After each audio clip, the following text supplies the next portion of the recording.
Tariffs might sound like a boring economic policy, just taxes on imported goods. But they're much more than that. Tariffs have been around for thousands of years, and they've shaped empires, economies, and even human rights. They influence who gets access to food, medicine, or technology, and who gets locked out of global prosperity. Today, I'll give a brief overview of their history and show how they connect directly to questions of fairness, dignity, and justice.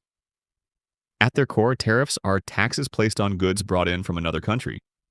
Governments usually say they do this to protect local industries, for example, making imported steel more expensive so domestic steel looks cheaper.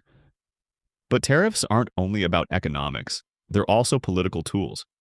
A country can impose tariffs to punish another country, to force them into negotiations, or to show dominance.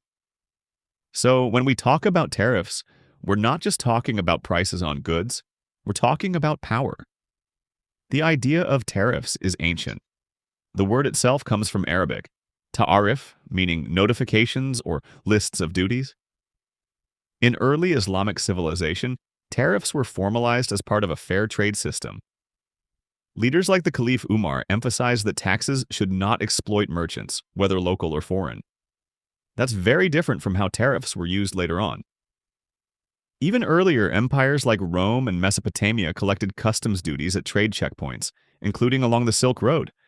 But the key difference is that in the Islamic model, tariffs were tied to principles of justice and equality in commerce, not just revenue or control. As Europe rose in power, tariffs took on a different role. Cities like Venice and Genoa charged ships to unload goods in their ports. Later, during colonialism, tariffs became central to mercantilism, the belief that countries had to maximize exports and limit imports to build wealth. Colonial powers like Britain and Spain imposed high tariffs on their colonies. They wanted colonies to supply cheap raw materials like sugar or cotton, but they restricted colonies from selling processed goods like textiles or refined sugar. This created dependency and locked colonies into poverty. Tariffs were no longer about fairness. They were about control and exploitation. This is where the human rights element becomes clear. Tariffs aren't neutral. If a poor country faces tariffs on food, medicine, or fuel, its citizens may not be able to afford basic necessities. When wealthy nations place tariffs on processed goods from developing countries, like roasted coffee instead of raw beans, they prevent those nations from industrializing and becoming independent. This stifles their economic self-determination, which is a human right. Tariffs, when misused, don't just distort markets, they distort lives, pushing vulnerable people further into poverty. After World War II, organizations like the World Trade Organization tried to lower tariffs and create freer trade. But tariffs haven't disappeared, and they've just become more strategic. Wealthy countries still impose them selectively, often on high-value manufactured goods from poorer countries. At the same time, these wealthy nations subsidize their own industries, then flood poorer markets with cheap products. This practice, called dumping, destroys local businesses that can't compete. The result is dependency.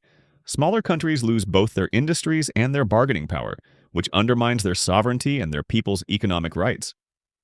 So, to wrap up, tariffs are not just boring fiscal policies, they're tools of power that shape global relationships. Used responsibly, tariffs can support fair development, protect jobs, and even build new industries. But misused, they entrench inequality, deny access to essentials, and violate basic human rights like the right to food, healthcare, and dignified work. Tariffs remind us that economic policy is never neutral. It always has human consequences.